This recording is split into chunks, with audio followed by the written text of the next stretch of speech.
Gênesis, capítulo de número 3. Gênesis 3, verso 7.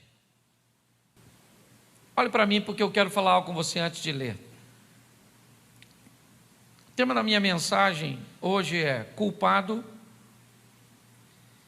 inocente ou inocentado. Eu quero fazer uma reflexão com vocês hoje de um dos sentimentos mais antigos que o homem teve que provar. Após o pecado, o homem prova o medo. O próprio Deus pergunta a Adão por que é que ele estava se escondendo, e ele disse: porque eu tive medo. Adão se depara com sentimentos que para ele são muito novos, como sentimento, como culpa, como medo, como vergonha. O pecado traz para a vida dele, para a minha e para a sua, um misto de sentimentos que muitas pessoas têm muitas dificuldades. Lidar com culpa, principalmente, de uma forma correta, é o privilégio de poucas pessoas. Pouquíssimas pessoas têm maturidade para gerenciar, para administrar a culpa. Por isso já deu para notar que, primeiro, essa mensagem que eu vou ministrar, ela não é para inocentes, ela é apenas para culpados. O meu propósito hoje é falar com quem tem culpa. Ou seja, essa mensagem que eu vou ministrar, ela é para você usar nas vezes que você for culpado. Nos momentos que você entenda que você tem culpa, seja totalmente ou apenas parcialmente.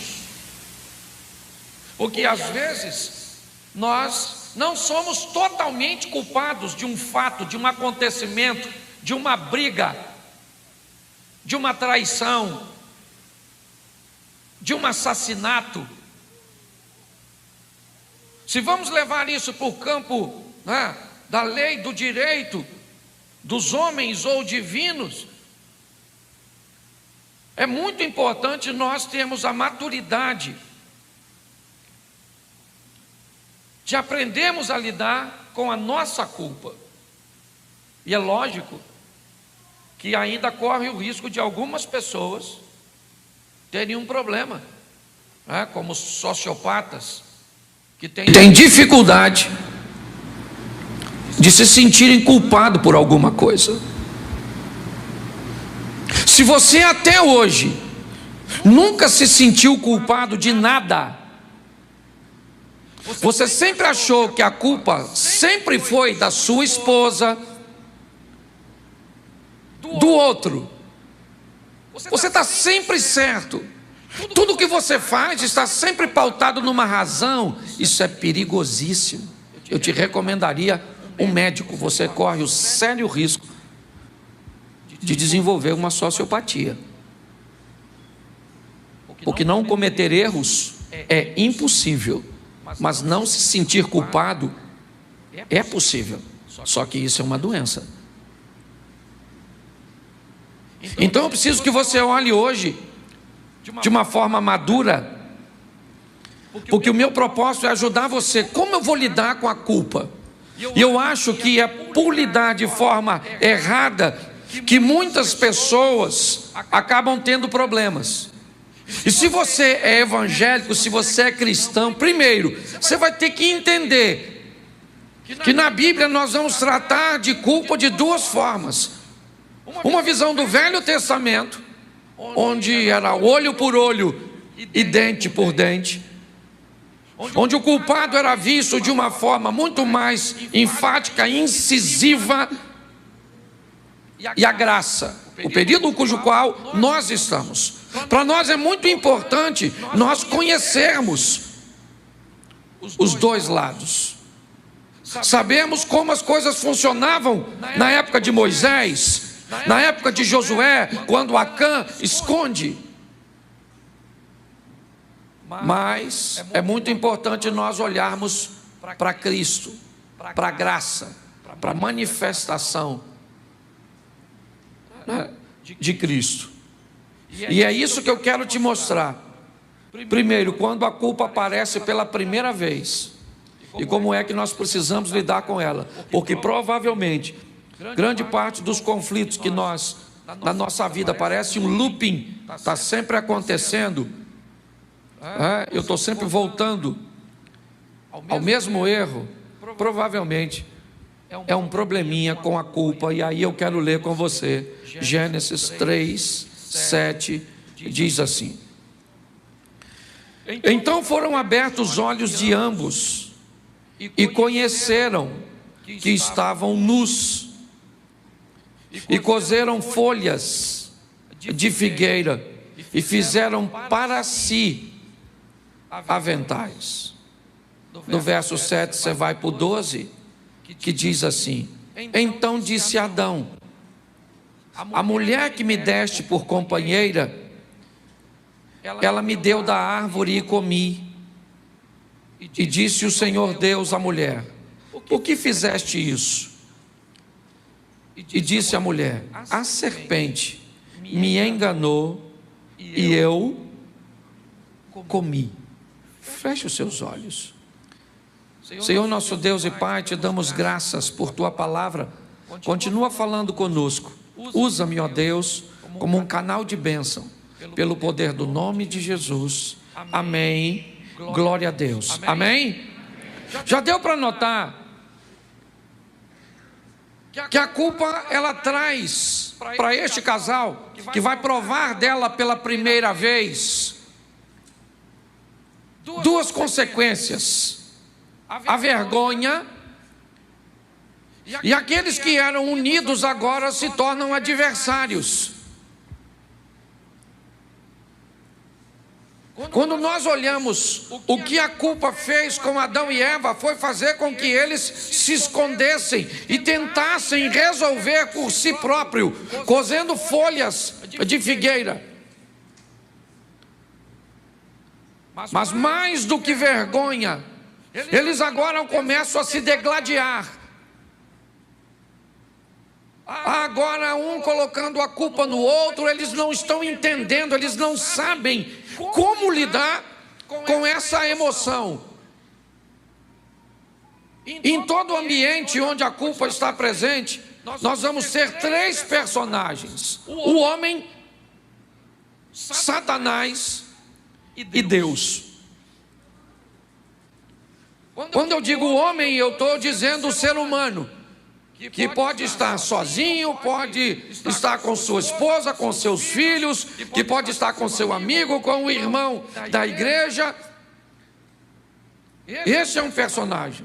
Nós vamos olhar e vamos ver Satanás. Ele também está presente nesse ambiente de culpa.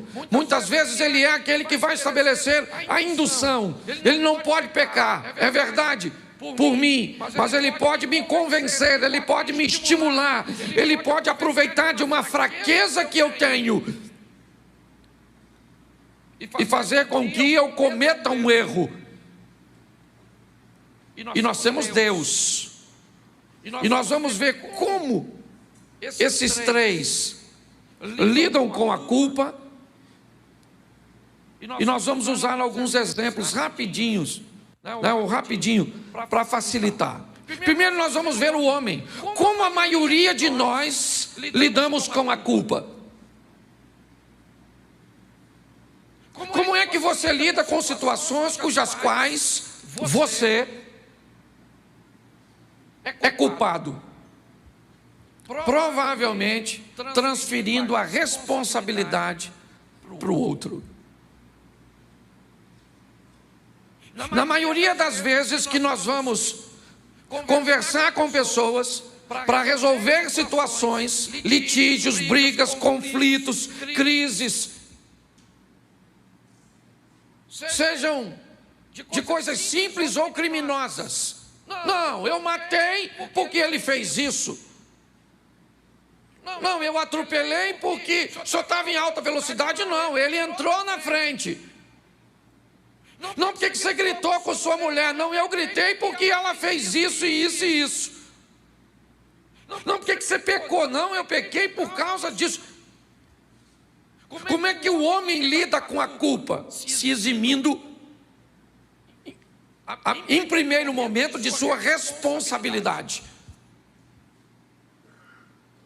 Eu gosto muito de assistir reportagens criminais.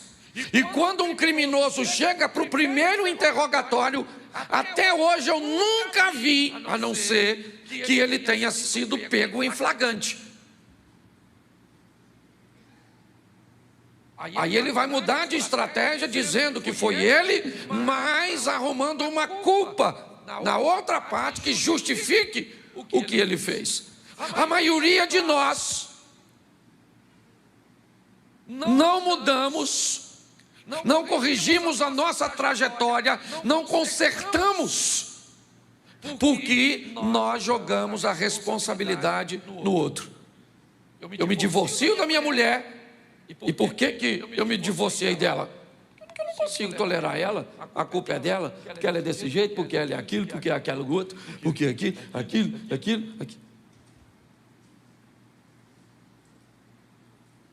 E agora o que eu faço? Eu não tenho culpa nenhuma.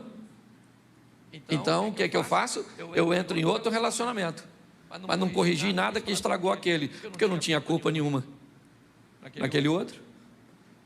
Normalmente o grande problema nosso é que nós temos muita dificuldade de assumirmos a responsabilidade. Então normalmente o ser humano lida com a culpa transferindo responsabilidade. Ela não é sua, não é do seu chefe, ela tem que ser do governo, ela tem que ser do diabo, ela tem que ser de Deus. Isso é desde o princípio. Deus chega para Adão e disse: Adão, por que é que você pecou? Ele falou: para falar a verdade, não fui eu, foi a mulher que o Senhor me deu.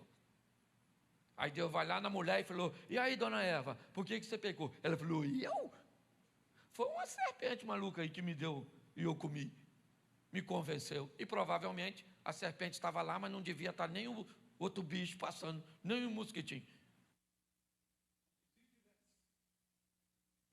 A serpente falaria: é um mosquito.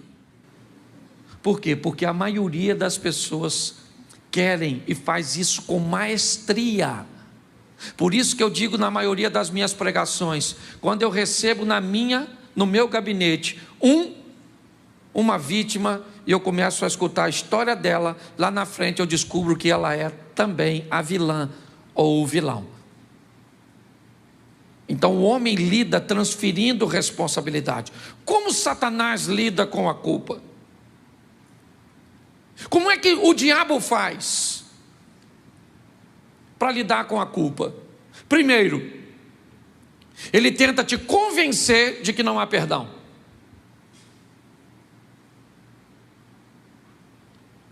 Se o diabo conseguir te convencer que não há perdão para o que você fez, que aquilo que você fez não tem possibilidade nenhuma de ser consertado, de ser revisto, de ser reavaliado, ele obtém sucesso. O interesse dele é exatamente esse: é fazer com que as pessoas se convençam de que não há perdão pelo que você fez.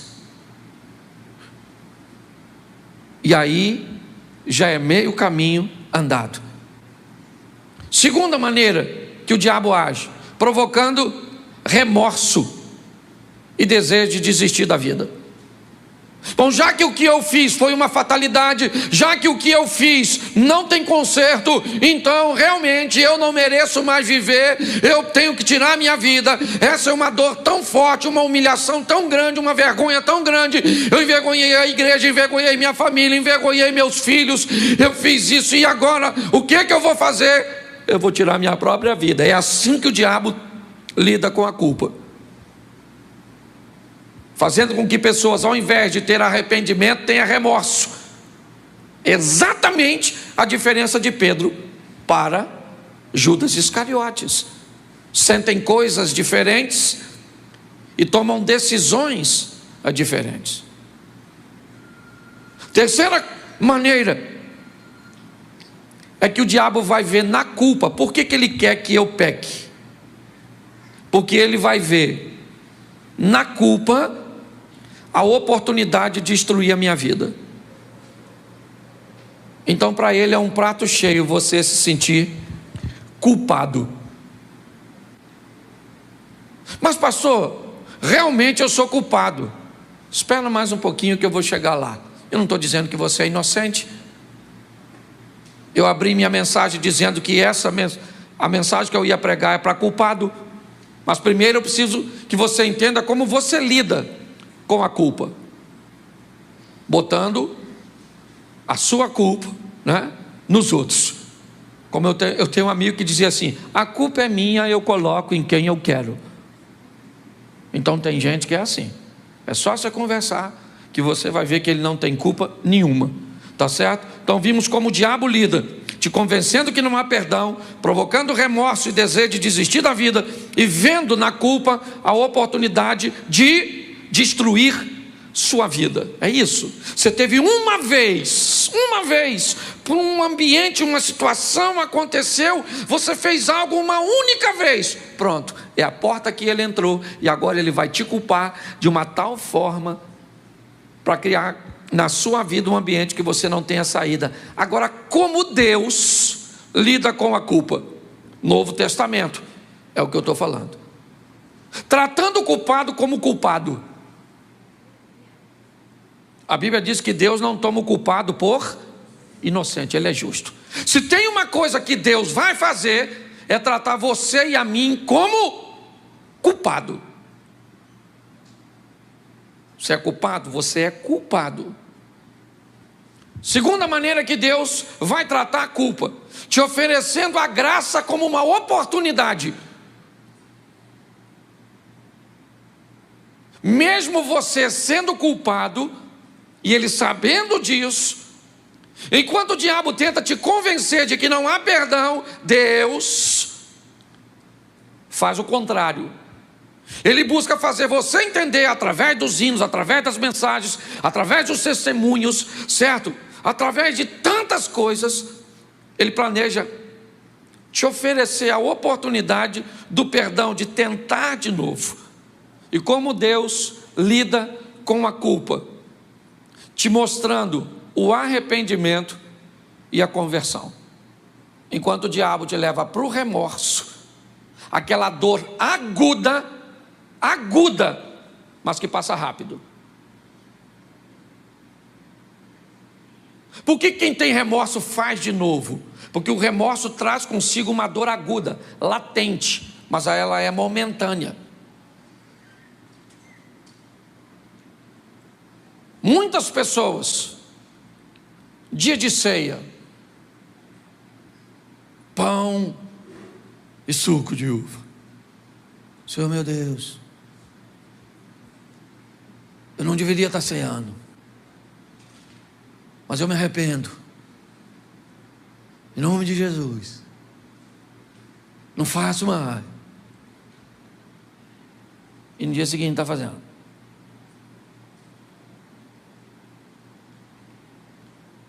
Enquanto o arrependimento, ele é mais vagaroso, ele é menos incômodo, é verdade.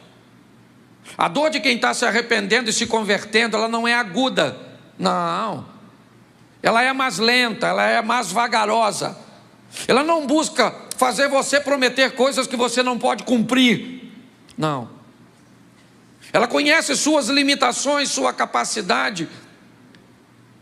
Então a proposta de Deus vai lidar com a culpa, te mostrando que você precisa se arrepender e não ter remorso, se converter e não tirar a sua própria vida, ou achar que para você não tem jeito.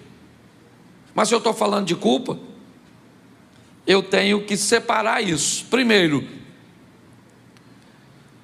quando eu sou culpado das leis e valores dos homens ou humanas, e quando eu sou culpado da lei ou dos valores divinos. Pastor, dá para dar exemplo? Dá. Eu fiz questão de fazer isso Porque eu acho que eu estou virando uma chave na minha própria vida no que diz respeito para lidar com culpa, para lidar com a minha postura, a minha mudança, sabe? Bom, a lei humana, como é que eu lido com a lei humana, eu sendo crente ou não? Eu matei alguém. Perante a lei humana, eu sou culpado ou inocente? Eu sou. E perante a lei divina também. Sim ou não? Porque eu matei. A pena, ela vai ser atribuída de acordo com os agravantes. Se eu planejei, se foi passional, se foi vingança, se eu ocultei o cadáver, se eu estava sozinho, se foi com apenas um tiro, se eu sou crente ou não, perante a lei dos homens eu sou culpado e eu tenho que pagar. Sim ou não? Sim. Agora vamos a valores. Não estou falando de lei, dos homens. Uma briga conjugal. Você xingou a sua mulher te xingou. Esses dias, a mulher brigou com o marido aqui. Irmão, a mulher xingou o cara de tudo quanto era homem. Parecia um tiroteio. Grande, cheio de Deus. Só o eterno. E quando você vai ver isso, você vai dar uma olhada, aí são valores. Aí eu não estou falando de lei. Eles começam a estabelecer os seus valores, para definir quem está certo ou quem está errado, quem é culpado, quem é inocente.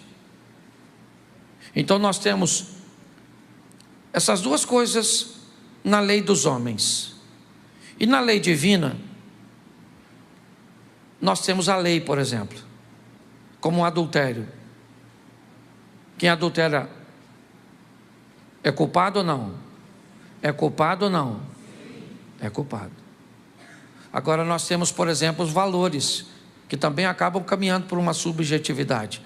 Todas as coisas me são lícitas, mas nem todas me convêm. Quando eu olho para isso, eu começo a entender algumas coisas que eu queria ver com você. Por quê? Porque na maioria das vezes nós sabemos que somos culpados. Sim. Mas como é que nós vamos lidar com isso para mudar o nosso comportamento, para mudar o nosso temperamento? Porque se o evangelho não te muda, ele serve o que para você? Se ele não te aperfeiçoa como gente, como cidadão, como crente, se ele tem o propósito de melhorar seus relacionamentos com os homens e com Deus, inevitavelmente ele precisa que você se arrependa, que você se converta. Eu vou te dar 2 exemplos só no Velho Testamento. Vamos voltar a Adão primeiro. Seja franco, Deus conversou. Você conhece um pouquinho o texto bíblico? Vamos lá. Deus chega para Adão e diz: Adão, eu te dou liberdade para fazer tudo isso, mas eu quero estabelecer um limite, ok? Você vai ficar aqui a maior parte do dia, mas para que você entenda que quem governa tudo isso sou eu, para que isso fique claro, notório, patente aos seus olhos, eu vou colocar um limitador. Você mexe onde você quiser, inclusive nessa árvore, mas nela ou dela você não pode comer. Era um limite. Poderia ter sido a árvore, poderia ter sido um rio, poderia ter sido um animal, poderia ter sido qualquer coisa, porque o propósito é falar de limitações, de entender limites, de respeitar a autoridade, de entender hierarquia. É isso que Deus está falando.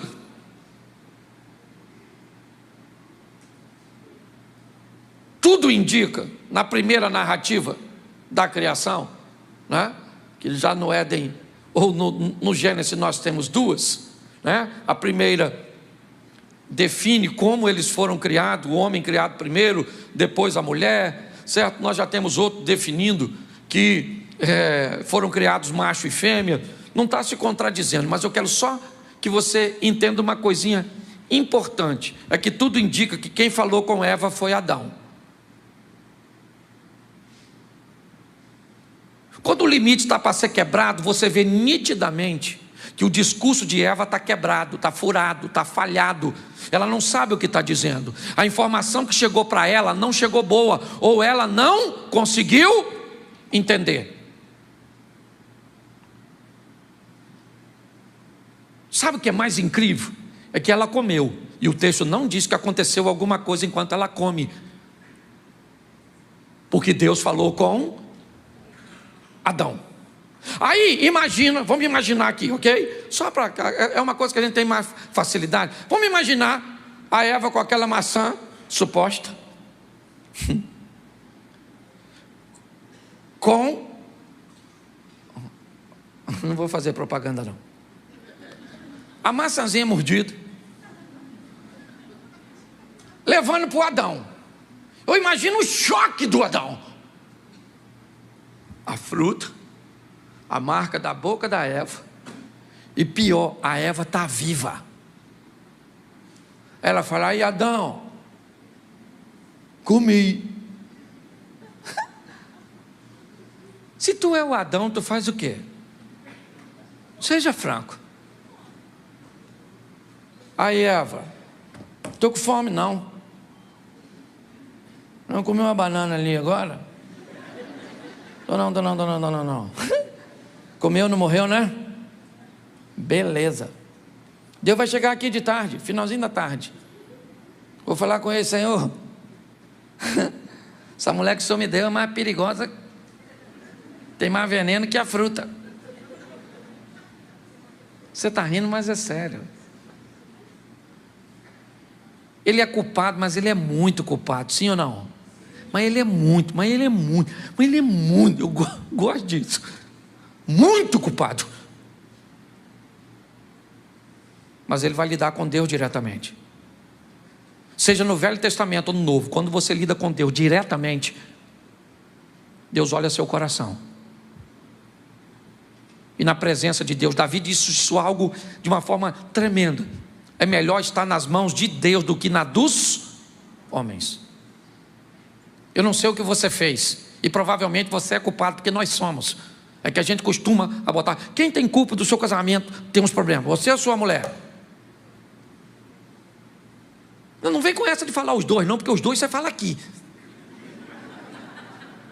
Quando o bicho está pegando é você, sua mãe, seu pai, isso, você puxou, seu irmão igual a você, sua avó, já conhece essa história, você...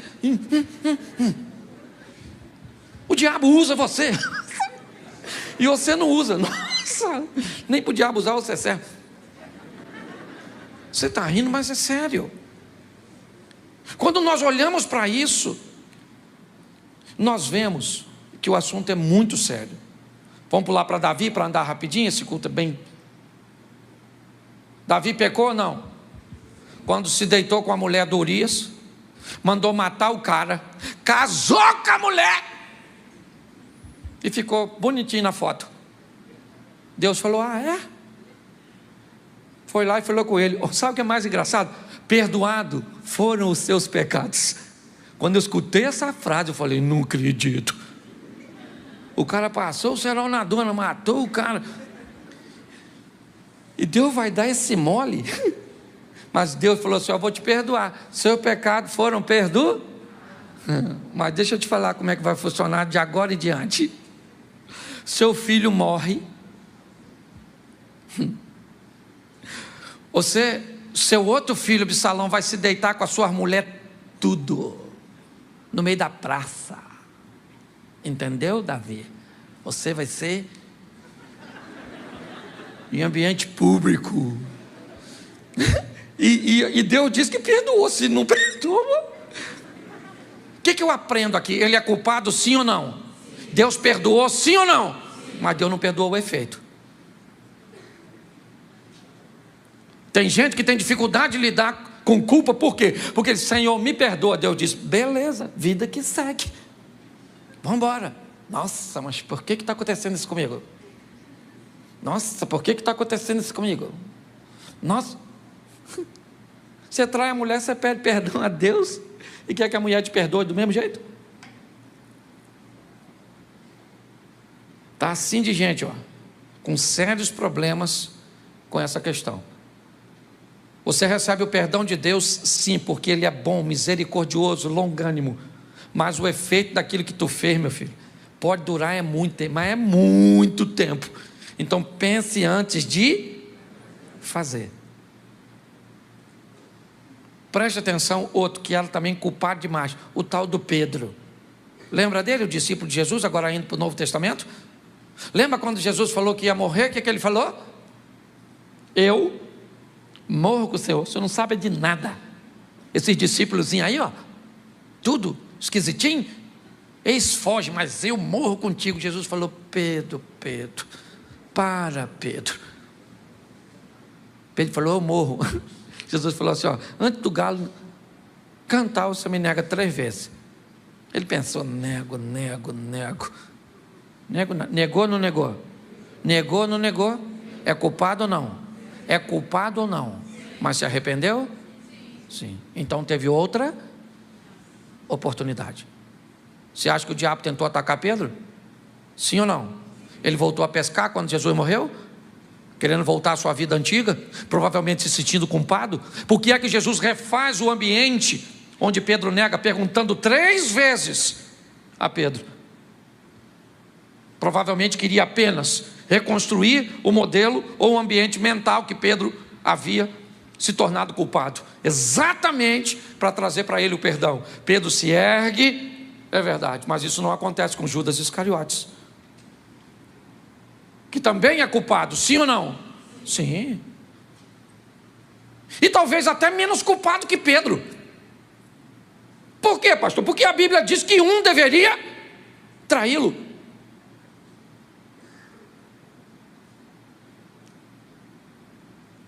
Quando Judas nega, inevitavelmente ele está fazendo, ou quando ele trai, ele está fazendo se cumprir uma profecia que dizia que ia ter um que ia trair. Mas a postura de Judas é que leva ele para o buraco. É a falta de habilidade de lidar com os erros. Nós temos que viver uma vida, irmãos, corrigindo os nossos erros, para que depois que nós passarmos, o próximo crente tenha um pouco mais de facilidade para falar de Cristo, para mostrar Cristo para as pessoas. Viva a sua vida de forma que o que vem depois de você, o crente que vem depois de você, encontre um ambiente mais agradável, mais fácil, mais tranquilo. Às vezes nós fazemos coisas tão ruins aqui, que o crente que vem depois, meu irmão, ele tem que desconstruir tudo o que nós fizemos. Nossa mente hoje ainda vive isso, nesse ambiente totalmente, sabe, bagunçado de religiosidade, que impregnou a nossa mente.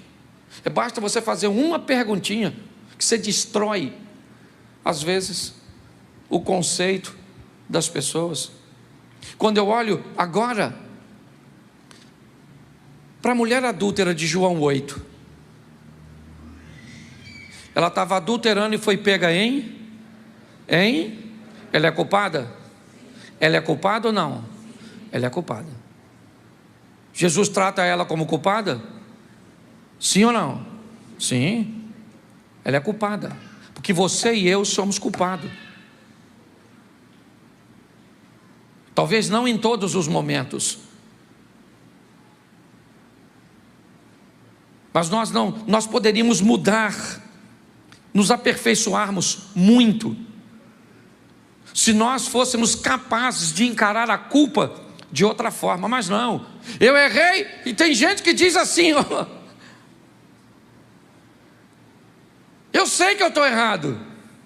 Pois é, reconhecer o seu erro não é sinal de arrependimento, é apenas sinal que você conseguiu levar a justiça para a situação. O que adianta eu dizer que eu estou errado se amanhã eu vou fazer de novo?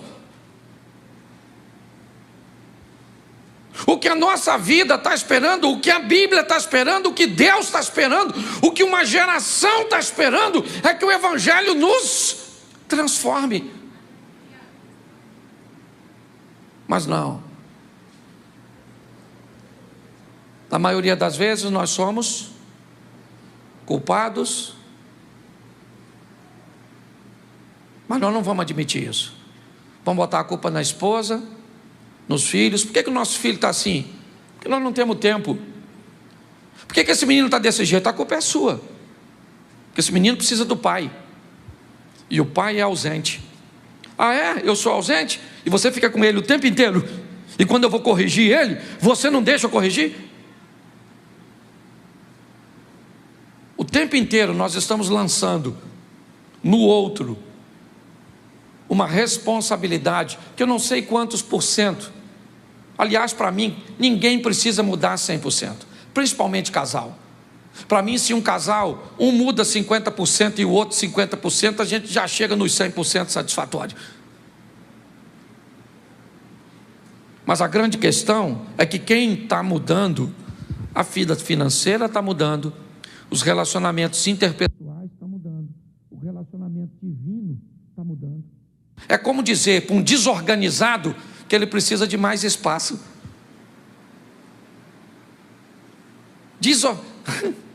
Dá um quarto para um desorganizado, ele bagunça o quê? Um quarto. Dá uma cidade para um desorganizado, ele bagunça o quê? Isso, porque o problema não é o espaço, é a desorganização. Tem gente que é organizado com a caixa de papelão. Você chega lá, as roupinhas, tudo assim, ó. Tem gente que tem um closet. Você chega lá, meu Deus, o mundo se perdeu aqui dentro. A nossa vida está buscando o momento em que nós vamos tomar a decisão de mudança. E eu tenho aprendido, né? Não sei se eu consegui transmitir para vocês aqui, porque falou demais no meu coração.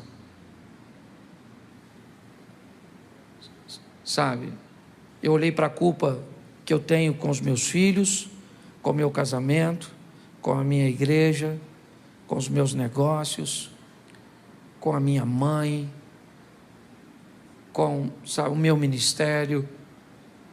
Eu queria que você saísse daqui olhando para isso. Como é que eu vou lidar com a minha culpa? Ela é minha e eu sou culpado. E a melhor maneira de viver algo incrível é levando isso a sério.